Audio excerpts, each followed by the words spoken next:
Yesterday evening, the review class um, there was a lot of discussion about different monastic situations people have lived in, and some people got up and talked about the different monastic situations they lived in as monastics or as a training to be a monastic. And there's some talk about how some people live out on their own. I've seen some of the elders at the Western Buddhist monastic gathering, even some of the elders that live alone and work. Um, and I looked around the room and I thought, except for maybe Venerable Pema, I don't know if many people had spent a lot of time that were in the room had spent a lot of time totally on their own, renting their own place and stuff. And that's an experience I had, but it didn't work. In 2020, I was having a lot of problems with multiple chemical sensitivity. And I think it was about January 10th or so, I left here and moved to Centralia, Washington, and rented a flat. And my youngest sister was also there. She's a traveling nurse, so she had a contract working in the hospital there. And we showed up there the same day, and she was my benefactor. She bought food for me. I paid for my own rent. I paid for my electric bill. I bought a few things. She took me to the secondhand stores to find some furniture, like a few chairs and some tables and rice cooker and toaster oven and such. But I didn't really have a lot of expenses besides the rent, and it was a pretty cheap flat. I mean, if I was still living in that flat, I would be out of money by now because I don't have a huge savings, but it was very cheap by standards of what most rent is. And while I was there, I pretty much followed the Abbey schedule of trying to do my meditation from 5:30 in the morning till 7, and 7 in the evening till 8:15 in the evening. And except on Fridays and Thursday nights, I would tune into the teachings. My sister had given me a phone with a hotspot so that I could follow the teachings. And I didn't have any offering service except doing my own chores. I'd wake up in the morning and sweep the house. It was small. Sweep the house and set up the altar and do my meditation, cook breakfast, and then sometimes go on a short walk. And then I just did study time in the morning, stop at a break at some point to prepare lunch, put it in a rice cooker, steam the veggies on top or whatever. And I pretty much try to eat the same thing every day too. I'm pretty satisfied with that, though I wasn't doing the shopping, so sometimes I'd get a squash to bake or some tomato sauce and noodles.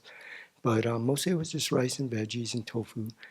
And I was just trying to be very much in a monastic lifestyle by myself in a city. And I'm not used to living in cities. I lived in a city as a kid, but I've been out in the country for a long time. And it was a very interesting experience for me, partially because I had to keep my own schedule.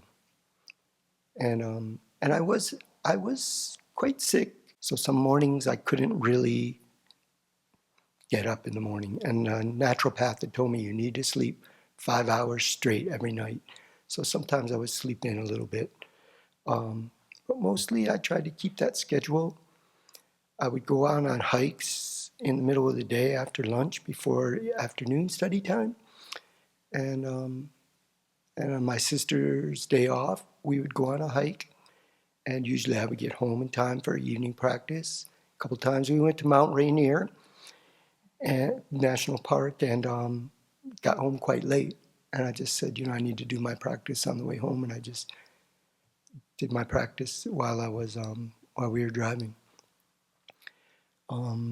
The days when we weren't out hiking, my sister got off work just in time that at first she would come over to my flat and I would lead her in Lam-rim meditation every evening.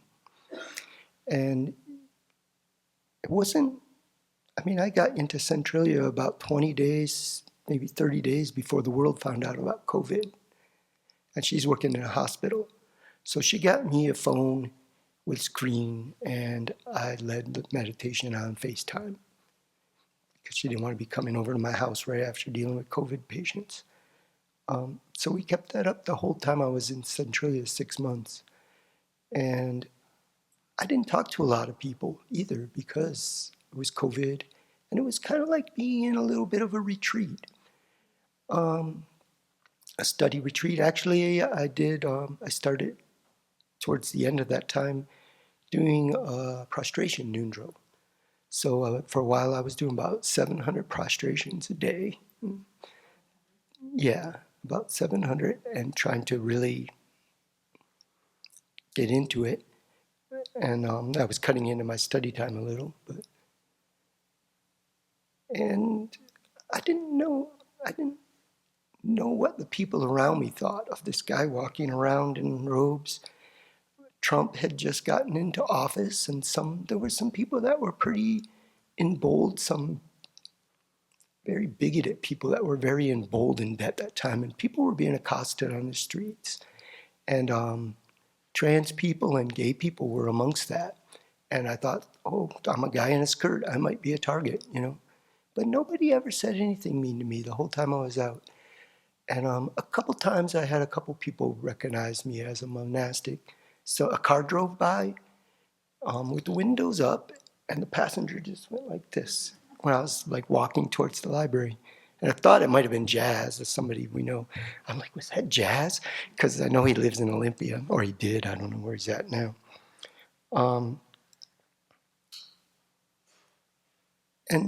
But I did meet, I was coming off, I'd go on a hike up at the park, into this park that's a big wooded park every day.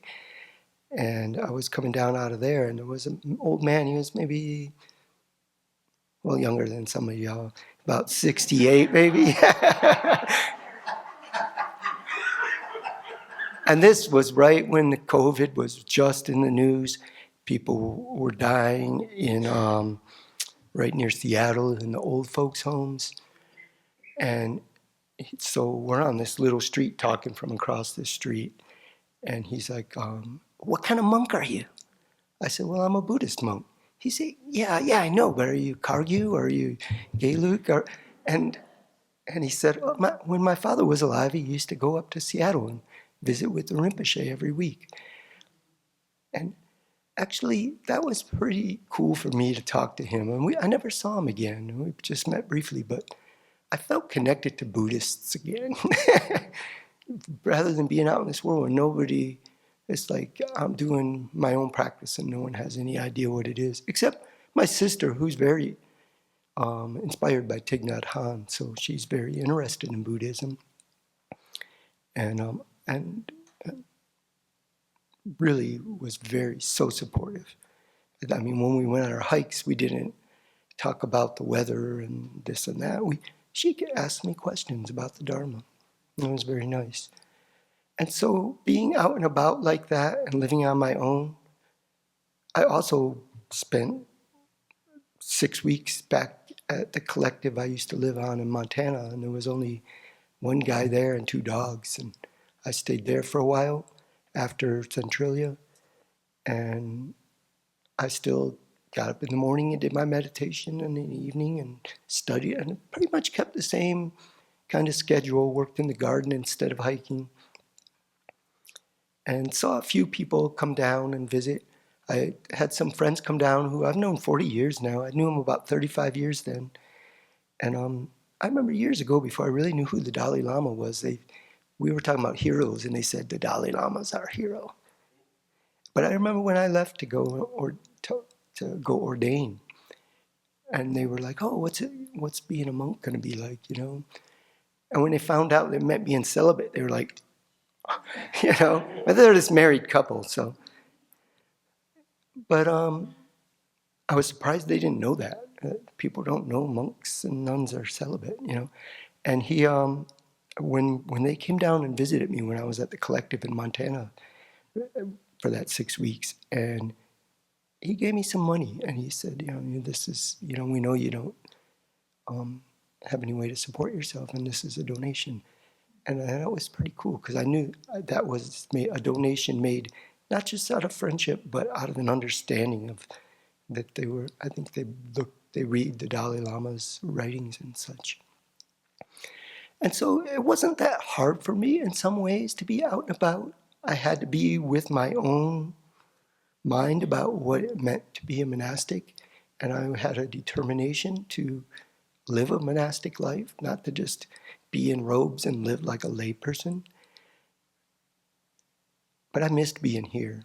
And that's really what this talk is going to be about here. I missed being here. I wanted to come back here, and it was difficult. At one point, I came back in the summer and tried to live at Tara's, and I was still ill. I rented a place over near Diamond Lake, and actually Tracy 2 or 3 times brought me groceries. And she brought me the table that became my altar table and some pots and pans and such, which also felt connected again. And I'd come up here and get my mail and say hi from a distance. But really, what I missed about being around here is that there's so much more to practice than studying. And even trying to put it into practice in your own life. I was only ordained maybe 4.5 to 5 years during this time when I was gone. And I was pretty young in the Dharma. And being around people that are practicing and seeing the examples is very inspiring for me. But also, it's like a mirror. When I see good behavior, I can try to say, when I'm in a situation similar, I can try to remember that and act in that way. And when I see behavior I don't like so much, I can try to remember that and say, oh, how do I do that? How do I do that sometimes? Like with criticism and giving feedback, when some feedback is a very important part of being in a monastic community. And I know I can be very defensive in a way that I get upset if somebody's not skillful in the criticism, in the feedback, and I just see it as negative criticism.